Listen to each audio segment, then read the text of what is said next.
अस्सलाम वालेकुम जी, मैं हूँ अलीना शिगरी। आप देख रहे हैं मेरा यूट्यूब चैनल। प्लीज़ ज़रूर शेयर करें, सब्सक्राइब करें, लाइक करें and thank you for all the feedback and suggestion. एक ट्विटर स्पेस हुई थी, एक्स पे एक स्पेस कंडक्ट हुई थी जिसमें सलमान अकरम राजा साहब क्वेश्चंस उन्होंने लिए, रिस्पॉन्ड किए। I could not tune in, I was bit pre occupied, लेकिन जो मैंने सुना उस हवाले से ज़रूर मैं और जो रिपोर्ट हुआ उस हवाले से ज़रूर आपके सामने कुछ चीज़ें रखती चलूँ। और कोशिश मेरी पूरी है कि मैं जो सेकंड हाफ होगा मेरे वीडियो का वो करने का मकसद इसलिए भी है कि सलमान अकरम राजा साहब मेरे प्रोग्राम में होंगे, तो उनसे वही सवालात कुछ डायरेक्टली उनसे पूछेंगे from the horses mouth and then I will conclude this video. So let's begin. जी, सलमान अकरम राजा साहब ने अपेरेंटली ट्विटर स्पेस में उनसे सवालात वगैरह हुए और जो सपोर्टर्स का पाकिस्तान तहरीक इंसाफ की जो जेन्युइन कंसर्न है that is regarding the fact कि इमरान खान के नाम पे आप सबको वोट मिले। ऑल्दो सलमान अकरम राजा साहब तो खुद ही स्ट्रगल कर रहे हैं अपनी सीट को लेके, बट पोजीशंस आप सबको मिली पार्टी के अंदर इमरान खान की वजह से।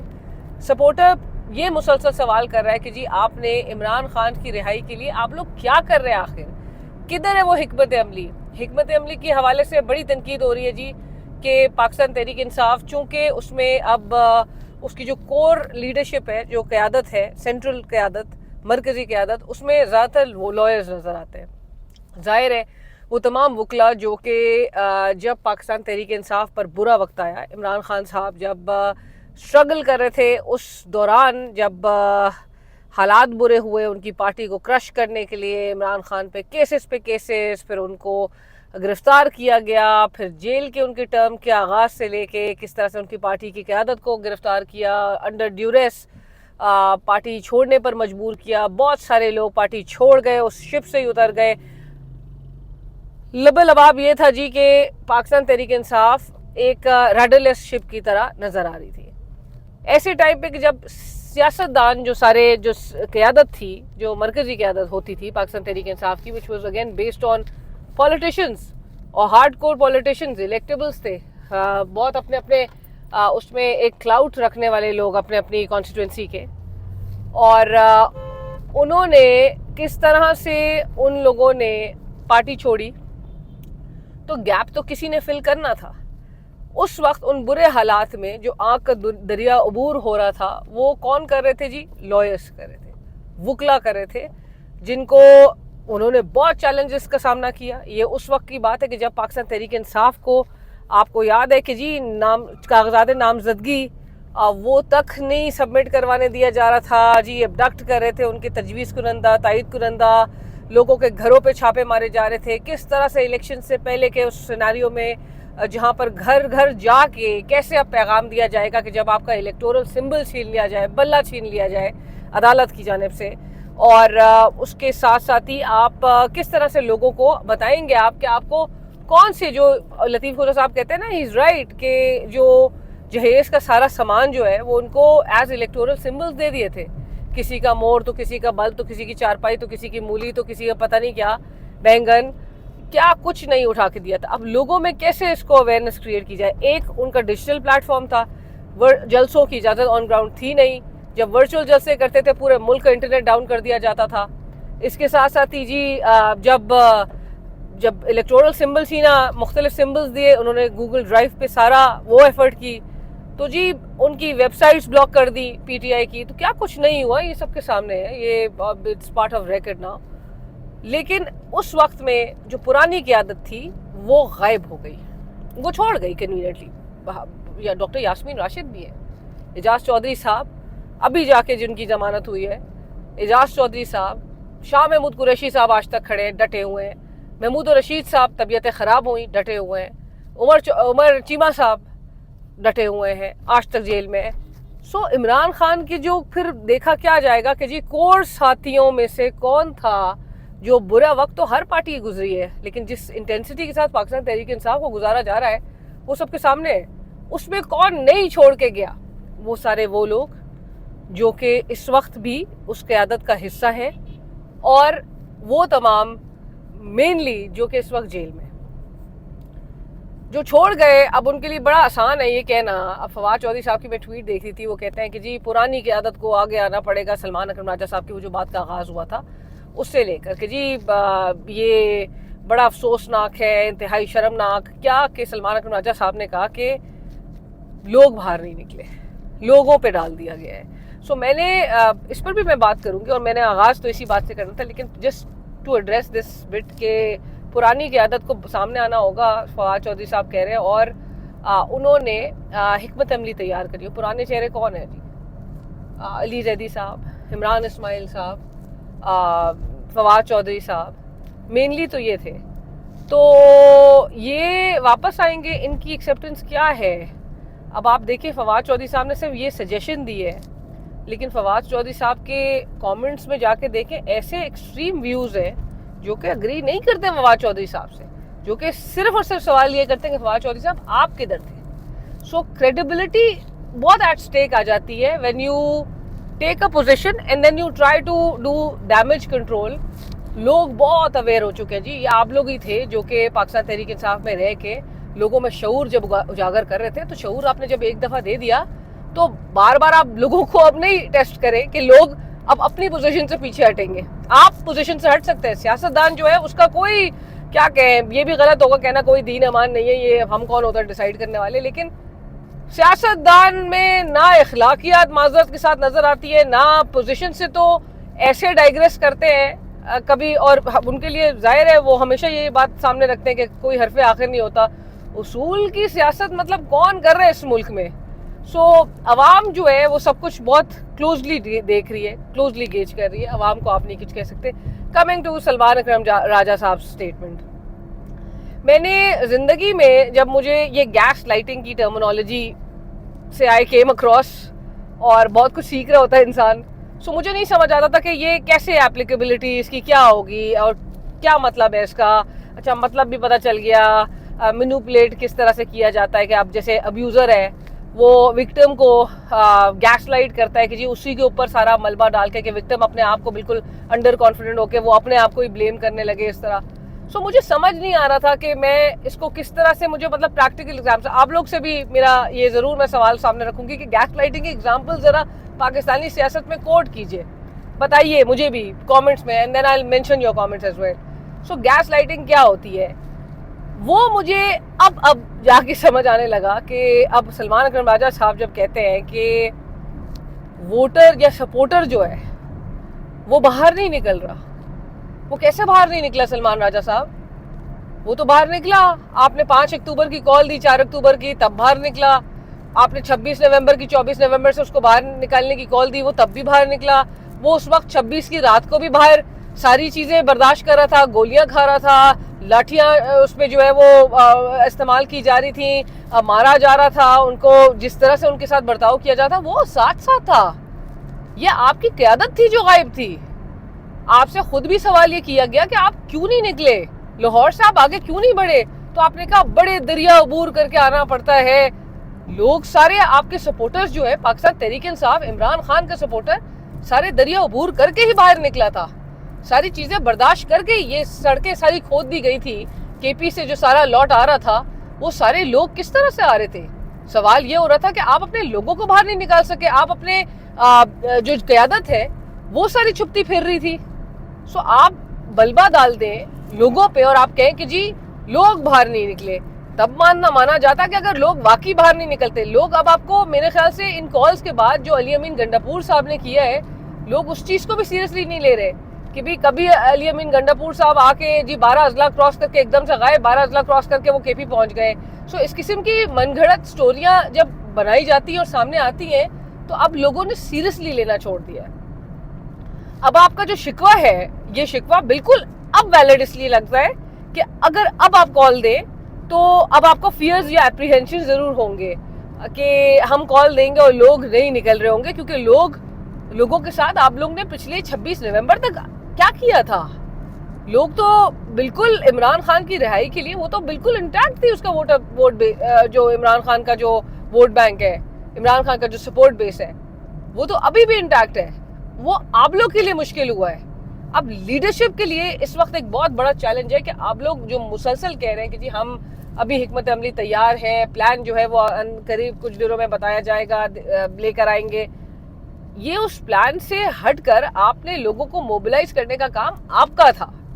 आपने कैसे करना है वो स्ट्रेटेजाइज करना पड़ता है, और उसके लिए आपकी कोई स्ट्रेटेजी नहीं नजर आ रही थी।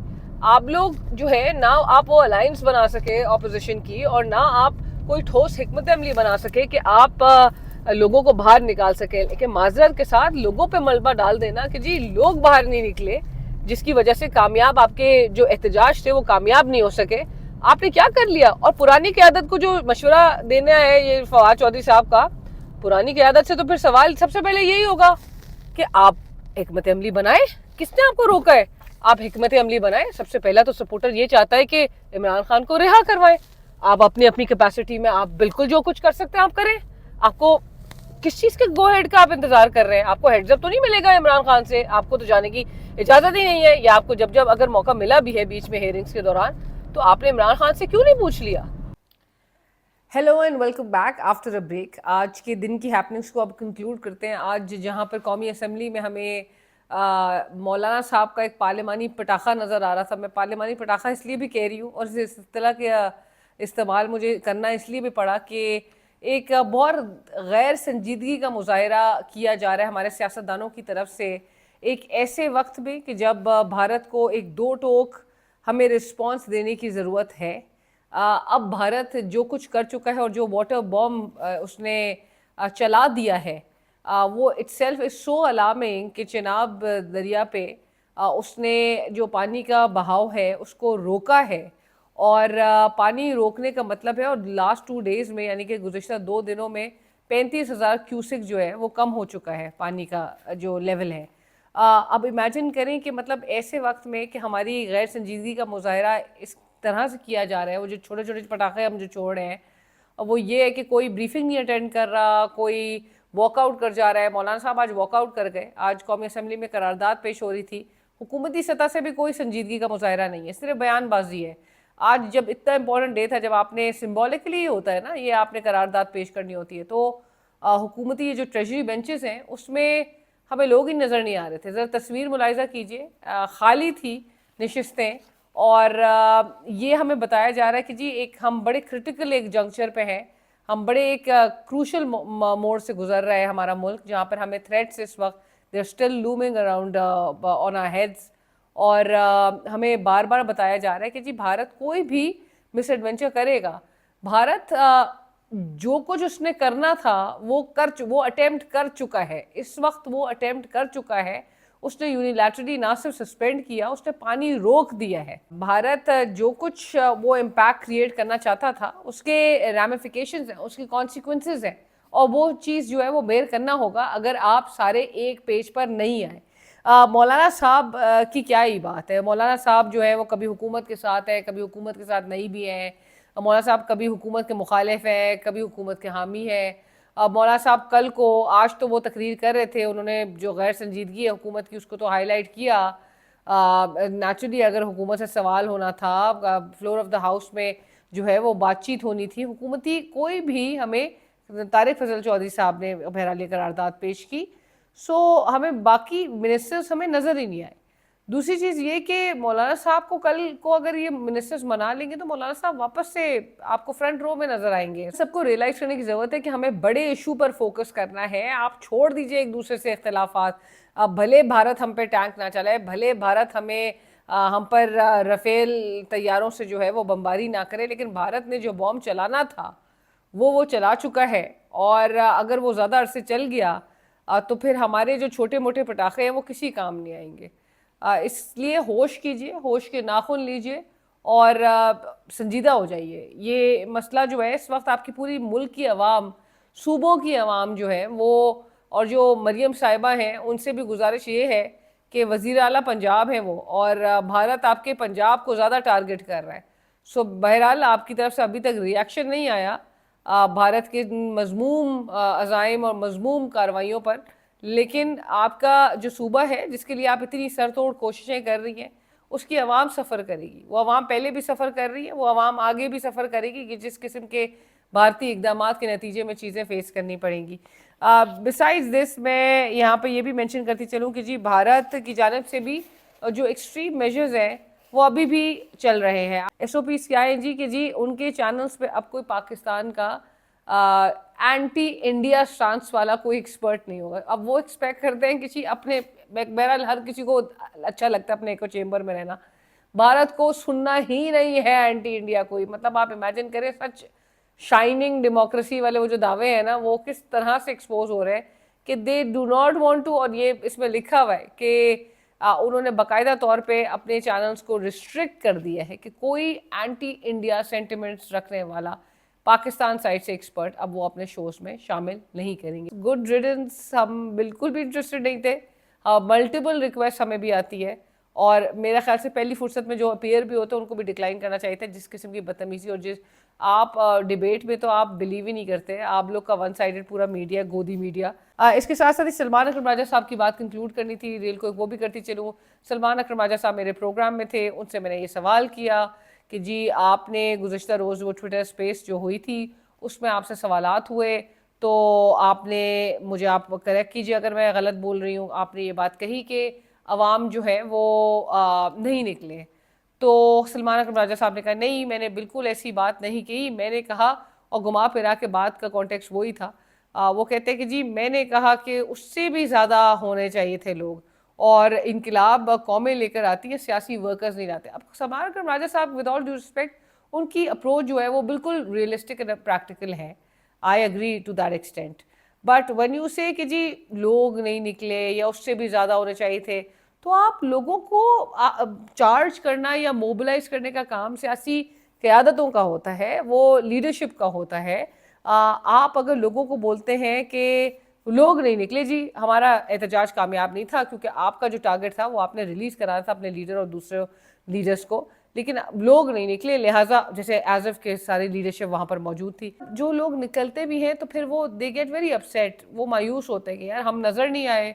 इतना हमने एक मोमेंटम के साथ, हमने पूरा एक चार्ज, एक क्राउड था, हमने प्रोटेस्ट को कामयाब बनाने के लिए हम तो पहुंचे थे, वे वाज द लीडरशिप।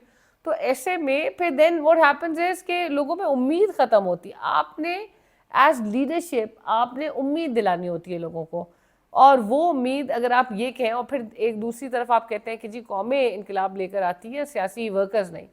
अब वर्कर्स, अगेन वर्कर्स आप कह रहे हैं कि कौमें इनकलाब लाती हैं, वर्कर्स नहीं। वर्कर्स का फिर एक मोराल डाउन करने वाली बात है। आपको वर्कर्स इतना तो मारे खाया हुआ है, गिरफ्तारियां वर्कर्स दे रहा है, मारे वर्कर्स खा रहा है। सो आपने स्मार्टली अपने आप को स्ट्रैटेजाइज करना है, अपनी पार्टी को स्ट्रैटेजाइज, और आपने सबसे पहले तो ऑर्डर में अपनी पार्टी को लेकर आना। जी इमरान खान की रिहाई उनको बहुत कम अरसे में मुमकिन होती हुई नज़र आ रही है। शेर अफजल मरवा साहब ने भी आज मेरे प्रोग्राम में कहा कि ये मौजूदा जो पाक इंडिया सूरत हाल है वो इमरान खान साहब के लिए एक ब्लेसिंग इन डिस्गाइज हो सकती है। कौमी एजेंडा भी पेश किया तहरीक तहफ़्फ़ुज़ आईन पाकिस्तान वालों ने। उन्होंने 16 नुकाती कौमी एजेंडा पेश किया। उस कौमी एजेंडे पे उन्होंने नए इलेक्शंस का मुतालबा किया। उसके साथ साथ ही उन्होंने जजेस के, जो इस्लामाबाद हाई कोर्ट के जजेस हैं, उनके लिए आवाज़ उठाई। बुनियादी आईनी हुकूक के लिए, आज़ादी इज़हार राय के लिए, सूबों में पानी की बराबर तकसीम के लिए आवाज़ उठाई, और सूबाई खुद मुख्तारी के लिए, जबरी गुमशुदगियों का खात्मा, सियासी कैदियों बशमूल इमरान खान की रिहाई, इस्लामाबाद हाई कोर्ट के लाइक ऐसे जजेस की ट्रांसफ़र पोस्टिंग्स वगैरह पे को वापस लिया जाए, कानून साजी 26वीं आईनी तरमीम को ख़त्म किया जाए। सो इस किस्म के उन्होंने मुतालबात सामने रखे।